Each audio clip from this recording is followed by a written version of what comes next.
4-cü tomda 4-cü notaдан видео сабагы комментарийде ссылкада бар, ошону көрүп үйрөнүп алыңыздар.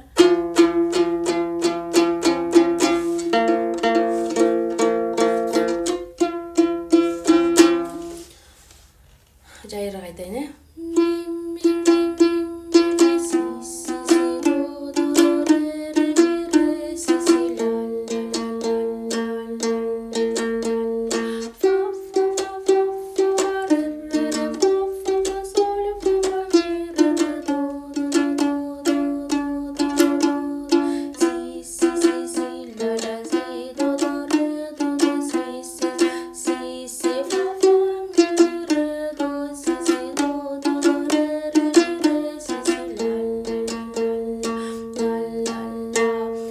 куплеттен куплетке өтөт го, переход. Ошондо мону ойноп келсер.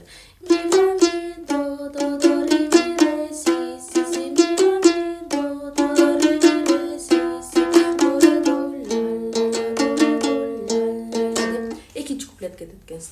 Ошондо мен сиздерге азыр могул жердин нотасын айттым да. Башынан маякка чейин жетесиз, биринчи куплет бүтөт экен. Анан мону ойнойсуз, анан кайра башынан экинчи куплетти. Анан кайра муну переходду кылып, муну кылгандан кайра 3-cü куплетти бул жактан. Анан кайра муну ырдаган, мону ойнойсуз дагы, кайра ошо менен 4-cü куплет бүтүп калат экен. Нотасы ушундай экен, эң оңой экен. Ойноп үйрөнүп кете аласыздар.